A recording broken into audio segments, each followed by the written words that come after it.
Hola, buenas tardes, ¿cómo están? Estoy aquí con Rocío Palomares, que es nuestra terapeuta familiar en Casa Lua. Rocío, ¿cómo estás? Hola, muy bien, buenas tardes. Bienvenida, gracias por acompañarme el día de hoy a platicar un poquito. Me gustaría que platicáramos hoy acerca de las dificultades con las que nos topamos más seguido en el programa familiar.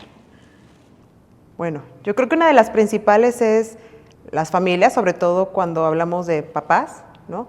La dificultad para tomar decisiones, poner límites y la preocupación que tienen por permitir que a lo mejor sus familiares, sus hijos, vivan las consecuencias de sus decisiones. Okay. Es decir, que muy a menudo los papás tenemos dificultad de dejar que nuestros hijos tomen decisiones por sí mismos. Totalmente, ¿no? ¿Y qué crees que haga que esto suceda? ¿Qué le pasará a los papás? ¿Por qué no permiten que los hijos tomen decisiones, ya sean equivocadas, ya sean correctas, ya sean lo que sea?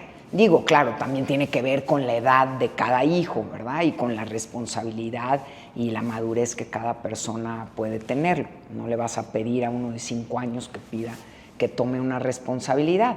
Pero bueno, alguien de 16, 18, 20, 25 y así nos vamos, porque también nos han tocado papás que son de la tercera edad, con hijos ya grandes, adultos, con propios hijos y que siguen queriendo. ¿Qué será? ¿Qué será lo que le pasa a los papás? Yo creo que la principal es miedo, ¿no? Veo en los papás una gran preocupación, un gran miedo por los peligros, ¿no? Por todos los posibles escenarios que se pueden imaginar que existen. Y la otra es como tener muy claro para ellos cuáles deberían ser las pautas a seguir, ¿no? Como que hay una expectativa muy grande para los hijos en cómo deberían comportarse, qué es lo que deberían hacer, y que se falla las expectativas, pues suele causar mucho miedo. Ok. ¿Y tú piensas que es como... ¿Hay algo que se pueda hacer para prevenir que las personas tomen esas decisiones? ¿O hay algo que se pueda hacer para manejar ese miedo de una manera sana y no de una manera, porque es una manera muy compulsiva, ¿no? Este miedo genera control en las personas y a nadie le gusta ser controlado, mucho menos un adolescente, ¿verdad? Pero, ¿qué podremos ofrecerles a los padres? Porque pues, hablabas de una guía, de un camino, de algo que pudieran tomar o que tienen que ver con estas expectativas. ¿Qué se les podría ofrecer a los padres para? Qué buena pregunta, porque en ese sentido creo que el acompañamiento personal, o sea, más allá de buscar ayuda para mi familiar, para mi hijo, puede ser la ayuda personal, ¿no? Encontrarme a mí mismo, encontrar cuáles son mis miedos, mis preocupaciones, tal vez descubrir si estoy o no controlando y qué es lo que está dirigiendo este control. Y bueno, aquí en Casa Lua, nuestro programa familiar o el acompañamiento terapéutico familiar, lo que nos permite es eso, ¿no? Encontrar cuáles son esas formas en las que yo estoy dirigiendo hacia mi familiar. Claro. Es muy importante esto que mencionas ahorita, que tiene que ver con padres felices crían niños felices, ¿no? O crían hijos felices. Pero también sucede que generalmente cuando las personas llegan a nosotros, llegan ya en una crisis, llegan con un consumo de sustancias de parte del familiar, llegan con mucho dolor y mucho sufrimiento en cuanto a situaciones, actitudes. Tienen miedo de que las consecuencias puedan ser todavía peores que lo que están teniendo en este momento. Muchos padres temen por la vida de sus hijos, o sea, directamente por lo que puedan hacer, ya sea meterse en algo que les cause la muerte o directamente por el consumo o en las situaciones en las que se involucran. El suicidio es otro de los problemas, que es un fantasma grandísimo, y hablo fantasma porque está ahí siempre, latente, ¿no? A decirle, no porque no exista, no porque no sea real. Entonces creo que herramientas básicas, o sea, cuestiones muy claras, porque yo entiendo que buscarme a mí mismo y encontrar esta tranquilidad dentro de mí mismo es la solución para yo poder enfrentar lo que tengo que hacer. Pero cuando estoy con una crisis de este tamaño, que es generalmente la gente cuando llega aquí, pues lo que tratamos de hacer es poderle dar a la persona una imagen clara de su participación en esta problemática, ¿no? Creo que es importante esa responsabilidad. ¿O qué piensas tú de esta parte? No, totalmente esto que dices de poderles brindar como un panorama, pero ahora que hablabas me resonaba también saber que no están solos, ¿no? Que ellos también pueden pedir ayuda, que aquí estamos para pedir ayuda, para ofrecer la ayuda, y que también hay familiares que están en su misma situación, y el mismo hecho de estar acompañado y sentirme identificado con otros me puede ayudar a entender un poco más de lo que está pasando en mi situación, sobre todo si es una crisis. Claro, claro. Creo que los pasos que seguimos en el programa familiar tienen que ver primero con entender la problemática que estamos viviendo, porque cada uno piensa que es por otro lado, ¿no? Piensa que es el otro, el mismo individuo el que está teniendo un problema y que ellos están fuera de este problema, o se echan la culpa el uno al otro, ¿no? O sea, todo depende de lo que sea. Es difícil reconocer mi propia participación en hacer de este problema un problema más grande o un problema tan grande como el que estamos viviendo. Entonces, creo que clarificar esto, clarificar en qué consiste estos padecimientos, en qué consisten estos padecimientos, es una parte fundamental del programa familiar. ¿Esto a través de qué se hace? A través de diferentes actividades, primero conferencias, digamos de una manera muy didáctica, se explica, ¿no?, cuáles son los orígenes, la etiología de la enfermedad.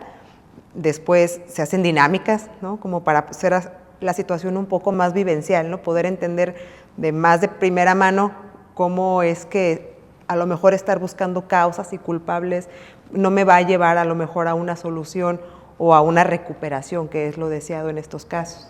Claro. ¿No? Sí, digo, es entender primero para poder abordarlo desde donde debe de ser, es como quien dice nuestra meta principal, ¿no? Pero sobre todo si estamos en una crisis, porque la participación de cada individuo que viene al programa familiar no es una casualidad, no es pues iba pasando y entonces vine al programa familiar, ¿verdad? O me tocó llegar al lado de esta persona. Generalmente quienes están más involucrados en la problemática son las personas que vienen a trabajar con nosotros y que vienen a ver cómo poder ayudar a la persona con una adicción. Y después de haber entendido cuáles son las dinámicas y cuál es la participación de cada individuo dentro del sistema, porque esto es una parte bien importante entender, que yo creo que es importante que lo hagamos saber, que esta es una enfermedad sistémica, no es un padecimiento de la persona y su sustancia. Todos los que estamos alrededor somos parte tanto del problema como de la solución. Y entonces la idea de tomar el programa familiar es poder convertirnos de ser parte del problema, identificando cómo soy parte del problema, para aprender a ser parte de la solución, ¿no? Y sobre todo en esto de ser parte de la solución, yo le agregaría, pues, aprender nuevas herramientas o nuevas formas de hacerlo diferente, ¿no? Porque a lo mejor en la teoría, en el razonamiento, puede parecer muy fácil, pero pues buscamos también acompañar para aprender a hacerlo distinto a como lo he venido haciendo en otros momentos, ¿no? Claro, claro. Y algunos de los puntos álgidos.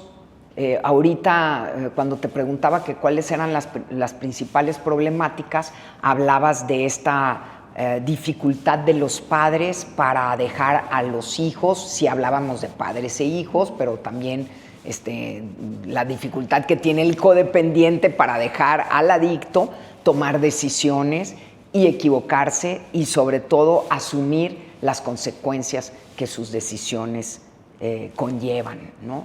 En lugar de quererlo controlar, porque si estamos tratando de controlar, pues estamos ahí girando alrededor de él, ¿no? Y para esta parte de asumir las consecuencias, ¿qué les podrías decir a los familiares que nos están escuchando? Que confíen en sí mismos, que se conozcan, que de nuevo que no están solos, que es posible poner límites y es posible aprender a vivir con mis propias consecuencias acerca de cuando pongo límites a mi familiar, pareja, hijos, padres en muchos casos también. Y finalmente poder tener un contacto de pronto con la espiritualidad que me puede llevar a conectarme y estar a lo mejor no controlando tanto como lo he venido haciendo, sino permitiendo que las cosas pasen como tienen que pasar. Perdón, dos cosas bien importantes tocaste ahorita, Rocío. Una es los límites, que requiere de todo un momento.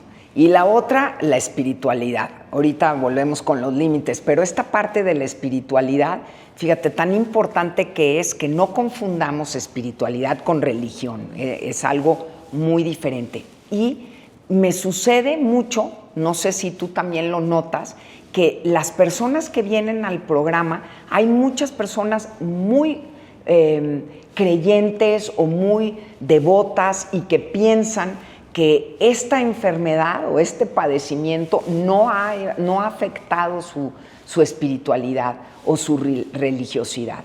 Y pues es imposible que en un lugar donde las personas tienen una espiritualidad sólida, crezca la adicción. O sea, generalmente hay nuestra capacidad de tomar decisiones morales libremente se ve mermada por estos padecimientos. Entonces, pues sí, entender también que es muy respetuoso, el programa es 100% respetuoso de las creencias de cada quien, no estamos tratando de hacerlos creer en nada, pero sí de fortalecer esta capacidad de libertad que puede tener el individuo, ¿no?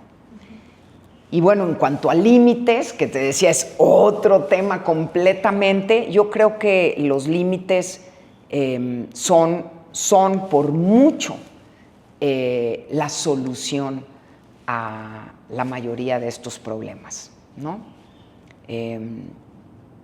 Un adicto, una persona con un trastorno en la conducta, generalmente, o con trastornos de personalidad, generalmente son personas sin límites. En ningún lado tenemos límites. No hay nunca un fin para todo lo que hacemos. Y el hecho que el familiar pueda aprender a poner esos límites, pues creo que es la verdadera solución. ¿O qué piensas al respecto? Me parece un verdadero acto de amor, ¿no? A veces parecería que es todo lo contrario, que poner límites es un castigo o es algo negativo, ¿no? Pero a mí me parece... ¿Por qué no nos defines un poquito esto? Porque también la gente siente eso, siente que poner límites es como estar enojado con el otro o retirarse emocionalmente del otro, es como castigo. O sea, creo que primero es entender que los límites son esta barrera, capa protectora que me permite protegerme del exterior a las cuestiones emocionales, intelectuales, incluso físicas que me pueden dañar a mí como persona. Entonces, primero es un acto de amor a mí misma, aprender a ponerme límites con los demás, y también es una forma de ayudar al otro al decirle, si transgredes este límite, pues me vas a hacer daño, yo me tengo que cuidar. Es una forma tanto de enseñarle al otro a cuidarse, pero también a decir, como tú dices, como hasta aquí, ¿no? Porque durante un tiempo estuve teniendo actos donde transgredía límites, porque a lo mejor los estaba buscando, a lo mejor es lo que yo estaba queriendo, necesitando sobre todo. Sí. ¿Y cómo definirías un límite?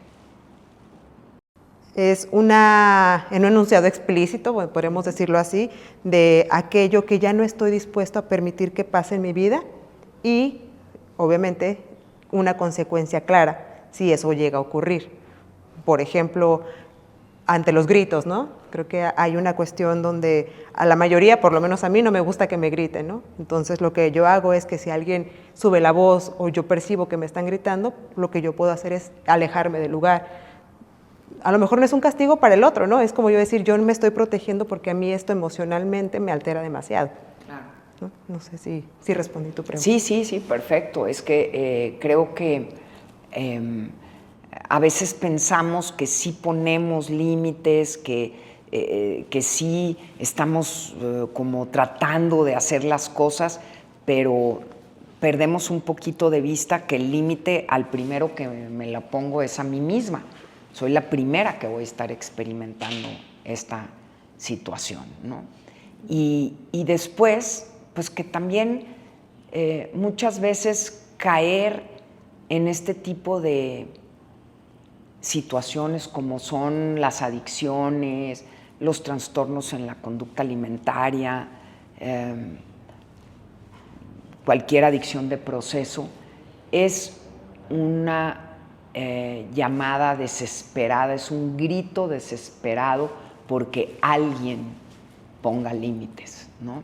No que tomen control, sino que alguien me diga que ya no se puede más para allá.